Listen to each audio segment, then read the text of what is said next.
once again, and welcome to the video.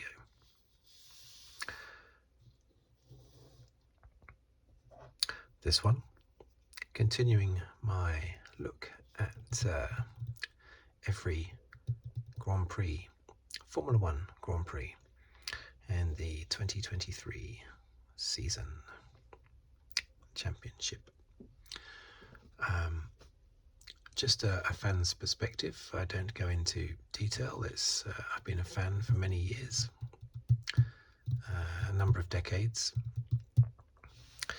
and so these are just my thoughts after seeing the race, and also the post-race interviews, which I think are always quite revealing, especially with the team managers. Okay, so what I normally do, and today is no different, I will list the finishing order down here, and then the top 10 in the Drivers' Championship, and then the running order in the Constructors' Championship.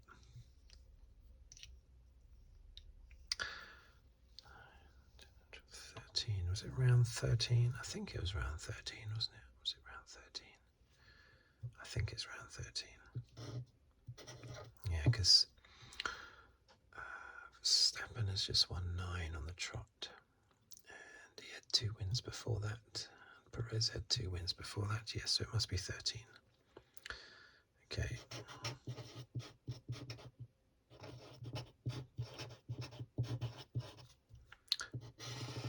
Dutch Grand Prix, Netherlands. Not Holland. I assume Zandvoort isn't in Holland, which is, of course, part of the Netherlands. But anyway, Netherlands Grand Prix is what it's called, isn't it? So let's start at the top here then. And there we go.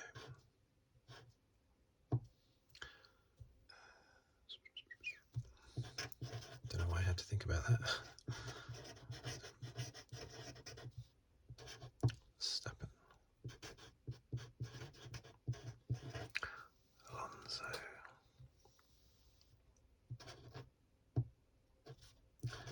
Gasly, Perez,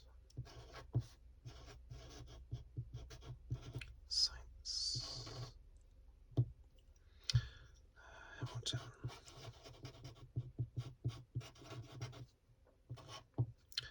Norris,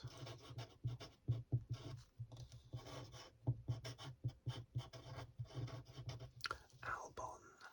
Let's make sure it's still in focus.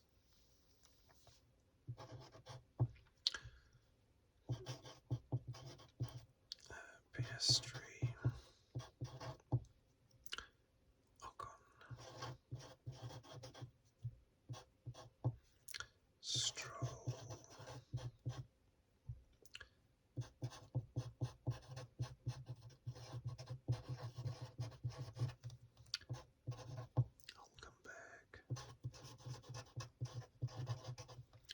Lawson,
37.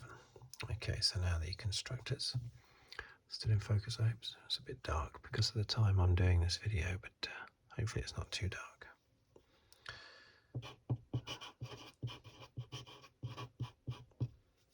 Redbull 540.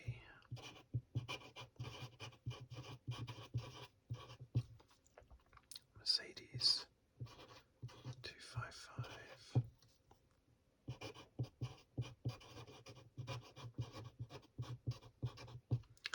Aston Martin 215. Ferrari 201.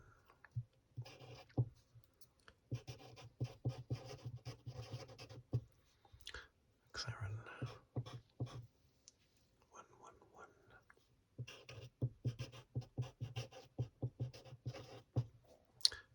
Alpine 73.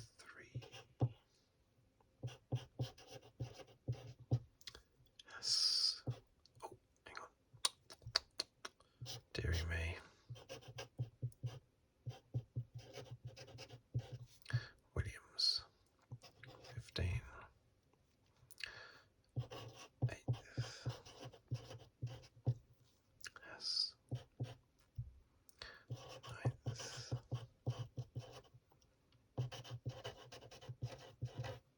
Alfa Romeo 10. AlphaTauri 3. I didn't make any more mistakes there, did I? No, I don't think so. Okay, so that was a very exciting race, wasn't it? It was all over the place. It's difficult to know where to start, really. I'm obviously not going to be able to think of everything that happened in that race. There's so many things. I'll just put down here, fastest lap, Fernando Alonso. Oh, and of course Verstappen's 9th win on the trot. Now they keep saying that equals Sebastian Vettel's 9 on the trot. It does, but let's not forget Alberto Ascari, who also did 9 on the trot in the early 50s. However, that was across 2 seasons, so maybe not as impressive, possibly, across 2 seasons.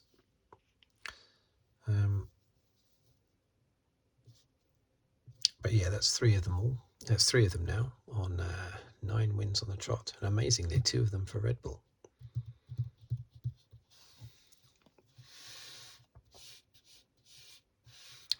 Incredible achievement. If Verstappen wins, well, in the next race in Monza, half of me will be happy for him to take his 10th win, just because it's such a great stat. But the other half of me would love to see Hamilton overtake him for the win on the last lap. I'm sort of split down the middle there. So what did we think? Well, of course, it was total chaos. I can't remember much about the qualifying. I did watch the qualifying, but I was a bit distracted whilst watching the qualifying. But I know that Hamilton obviously had a bad qualifying. Norris had a very good qualifying. Albon had a very good qualifying. But the actual race itself was chaos very early on. Perez, now I think he made the decision to come in first, didn't he? I think the team has said that was Checo's choice to come in virtually straight away on the end of the first lap. There were some others that came in at the same time, but he was the first one into the pit lane. And none of the other leaders came in at the same time.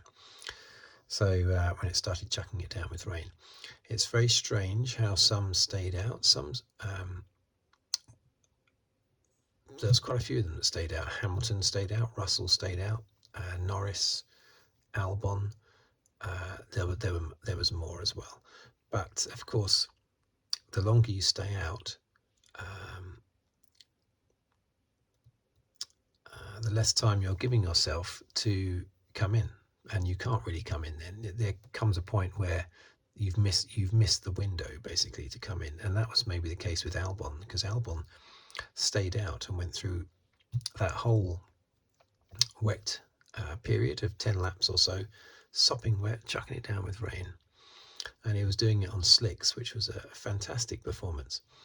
Now, Hamilton was having a terrible time, but of course Hamilton was on mediums. He was the only one on mediums when he started, and mediums struggle, obviously don't get the heat in the tyres as well as softs, and you want heat in the tyres when you're trying to drive in wet weather. So he was always going to suffer more than anybody else, unless his actual car was set up more so for wet, but I don't think it was, because the team seemed to think that the rain was only going to last a couple of laps or so. That's a problem that Mercedes have. I've noticed that Mercedes, they go by the data so much rather than looking at what's going on the track or what's going on in the sky. They just look at a computer and say, computer says this. Computer says, no, you can't come in for inters, even though it's massively chucking it down with rain. No, the computer is saying that you can't. They're so technology driven. They seem to trip themselves up so often, Mercedes, with their decisions. I just think that more than any other team, they are driven by technology. Say Ferrari seem to be driven, their decisions seem to be driven a little bit by panic. I think panic sets in, the pressure of being Ferrari, basically.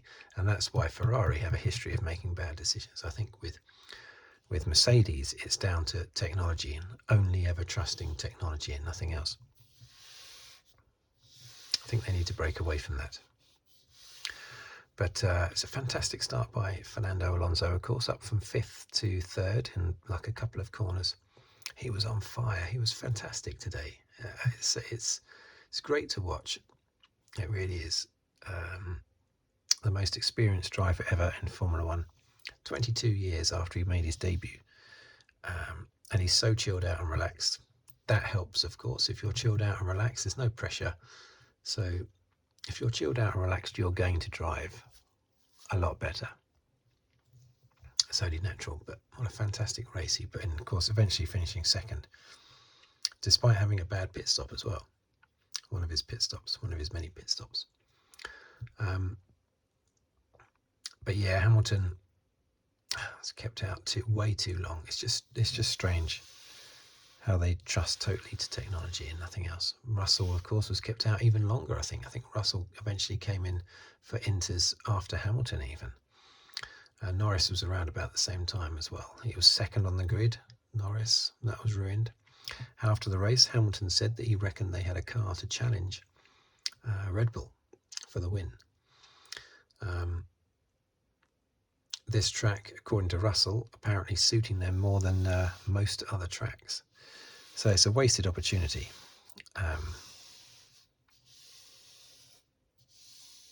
But as Toto Wolff said, you can accept a wasted opportunity if you know you've got a good car, basically. It's better to have a good car and mess up rather than have a bad car and luck into a good result, basically. Now, Perez on that 2nd stop. Now, I'm going to do something that I don't normally do, actually. And I'm going to say that Christian Horner, it made sense what Christian Horner said. There's a lot of hoo-ha. Well, not a lot of hoo-ha, but, some mumblings, in there amongst the pundits over, and from Perez himself, actually, over why Perez wasn't given the choice to come in for soft tyres after the rain had finished, coming off the inters. It's best to get off the inters as quick as possible. Why was Verstappen brought in first before Perez, even though Perez was leading? And I thought that looked blatant favouritism at first, but I have to say, Christian Horner's explanation made sense, and that was that. What was it now? Oh yeah, Verstappen had other drivers around him that were going to come in for the soft tyres, and if he had waited and come in a lap or so afterwards, then he would have fallen behind them, whereas Perez had a big lead, so he could afford to wait and come in a lap later. So yes, it would have reduced Perez's lead, but the idea was that Perez and Verstappen would still be first and second, just closer. Whereas if Perez had come in first, then he would have had a bigger lead, but Verstappen potentially would have been fourth or fifth because he would have been behind the other drivers that he was around at the time. So it does actually make perfect sense to bring Verstappen in first. Very good decision by Red Bull and Christian Horner. Well done, Christian Horner, or the strategist, whoever made that decision. The problem for Perez, though, is that Verstappen was going so fast after both before and after his pit stop onto softs, that when Perez came out after his pit stop, he was behind Verstappen. That wasn't the plan. The team weren't expecting that. They weren't expecting Verstappen to be driving so fast that he would do the undercut. They just wanted to make sure there was a 1-2, not a 1-5 or something, So, so it backfired a little bit there, but only because Verstappen was very quick. So why not get rewarded for being very quick, He jumped Perez because he was very fast, basically, not for any, favoritism from the team. So I thought that was okay. Who are my standout drivers? I'm going to say standout driver. Well, number one, Albon. I would have him. I don't know if Sky TV picked him as their driver of the day, but he would be my driver of the day. Definitely fantastic. He survived on the soft tyres through all the heavy rain at the beginning, drove all the way through that, nearly spinning off numerous times, and ended up 8th in his Williams. Fantastic. Whereas his teammate crashed. And Ocon, no, he wasn't one of my star performers, was he? Gasly, of course, 3rd place. Fantastic performance. Lawson, 13th place. Fantastic performance. I would say they're my 3. Well, okay, go on then. Alonso. It seems a bit obvious, but yeah, Alonso. They're my top 4 for performance today. Alonso, Gasly, Albon and Lawson. Hamilton was very quick and chopping past people all the time, but as he said after the race, his car was very quick. So, you might expect him to do that. We had, of course, later in the race, even more severe rain. And Ocon, it could have been a blinder for Ocon. Ocon could have ended up sort of on the podium or something, because he changed onto wets, full wets.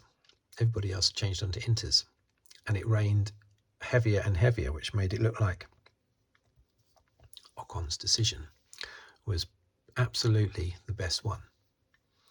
The problem is it rained so much that they had to red flag the race. Well, first of all, they brought out a virtual safety car, didn't they? So then loads of people jumped into the pits and changed onto full wets, and then they red flagged it anyway. So unfortunately, yes, it rained heavy, which is what Ocon's crew were expecting, and that worked, but unfortunately it just rained a little bit too much, and that unfortunately negated Ocon's advantage from jumping on the wets, which is a bit of a shame, but there you go. Who had issues? Oh, lots of people had issues. Joe, of course, had a crash. He crashed out. Of course, Russell had his ding-dong with, he was doing really well at one point. Well, more than one point, actually, because the Mercedes was very good. And he was tussling with Norris. And he had a little bit of a knock, and got a puncture. and he retired from the... Why did he have to retire from the race? Maybe because, well, it was towards the end of the race, wasn't it? It wasn't only a few laps before the end, and he was so far behind by then. So, why go out again, I guess. There was a time, I don't know if it's still the rule, but that officially the rule, but there was a time when a Formula One car was not allowed to be retired by the team unless it had a fatal problem. But I think that rule doesn't exist anymore, because you do see cars being retired, and they're quite open over the radio about let's save the car for the next race, sort of thing. So I don't think that rule exists anymore. Sainz, yeah, another steady performance to 5th place. I mean, he keeps doing that, doesn't he? Don't really notice him in the races, to be honest. Piastri, I didn't notice him much today either. He pulled off a few good overtaking manoeuvres, I have to say. One of them was on a Leclerc, wasn't it? But Leclerc was wounded at the time. Before they knew that Leclerc was wounded, the pundits were praising anyone who overtook Leclerc, overtaking a Ferrari. But as it turned out, his car was particularly badly damaged. Magnussen and Hulkenberg, I didn't really pay much attention to them all race, I have to say, nor did I Stroll.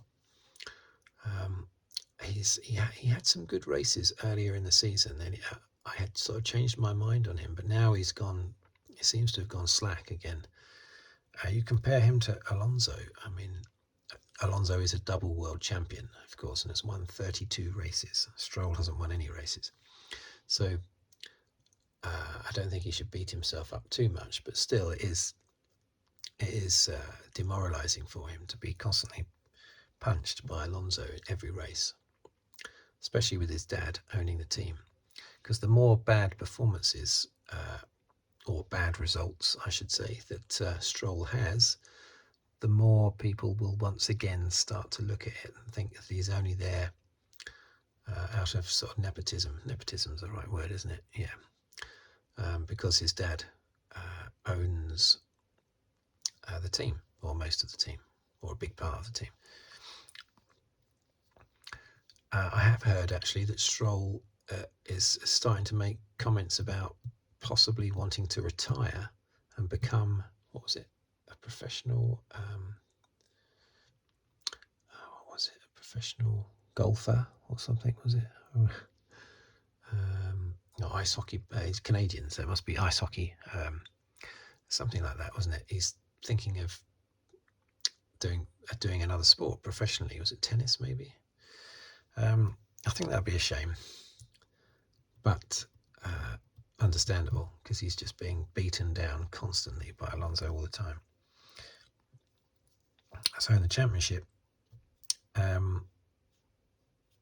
well, that's obviously over, isn't it? So do we think Hamilton's going to get up to 2nd in the championship? I think it's still possible. Anything can happen between these three. Perez is holding them off at the moment, but and Alonso has at long last had a result better than Hamilton. Last few races have gone more towards Hamilton, so he had closed that gap right down, I think down to 1 point, hadn't he? So, but you see, in the next race, the Mercedes are not expecting to be as quick as they were in the dry at the Dutch Grand Prix, but at Monza, but they keep surprising themselves, don't they? These teams are constantly predicting what's going to happen on such and such a race, and it's always a lot of the time it's the opposite that happens. Gasly now up into the top 10 thanks to his 3rd place. That was great. For fantastic performance by Gasly, by the way. The way he just held it all together, came through quietly, overtaking when he could, not spinning off. I don't think he spun off at all.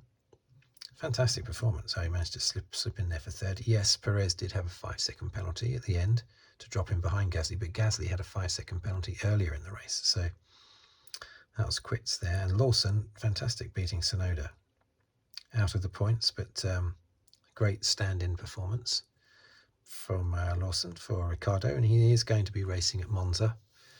They're not going to pick a different driver instead. They're sticking with Lawson. Norris 75, Leclerc 99. See, Russell's definitely going to get past Leclerc. I have no doubt about that. I think Russell will get up, obviously, past Sainz as well. Look at that, it's only 3 points between the two Ferrari drivers. Russell will finish 5th in the championship, I believe. And who knows about it? Obviously, Perez is the favourite to be runner-up, but you just never know. Who knows? And then the Constructors' Championship.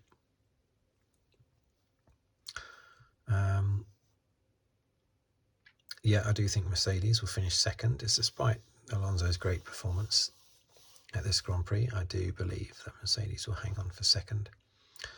I don't think Ferrari will catch Aston Martin, even though they're very close. McLaren will not catch Ferrari. Alpine will not catch McLaren. Everyone's going to stay as they are. Okay, these positions could get closed up quite easily with just one good result, but probably stay as they are. Williams will probably stay in 7th, which will be great. I'm very happy for that, for Williams to be in 7th. So there you go. Absolute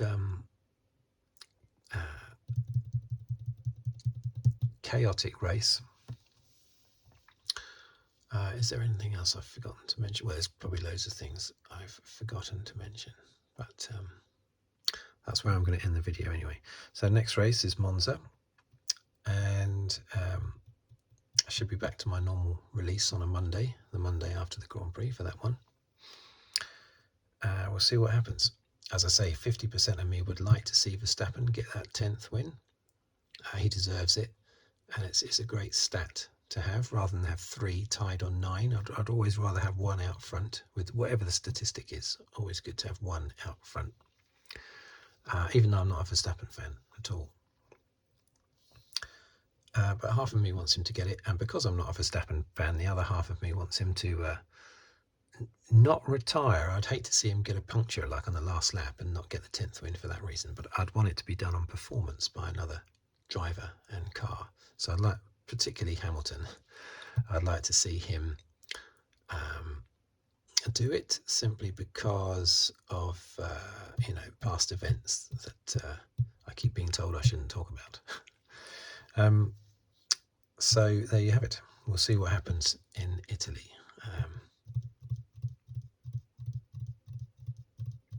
Yeah, I think the only result I definitely don't want is for Verstappen to say retire with just a few laps to go or whatever. As I said, I think that'd be a real shame. Okay, so thank you for watching. Thank you for listening, and I will see you. Oh, if you'd like to subscribe, please do so, or comment, or like the video, and I will see you on the very next one, whatever it may well be about. Possibly about the new Star Wars Ahsoka series. I think I'm probably going to do a video on each episode of that series. Why not? That's what I say. But most of my videos are Formula One, as you know. I must stop droning on now. So until next time, goodbye.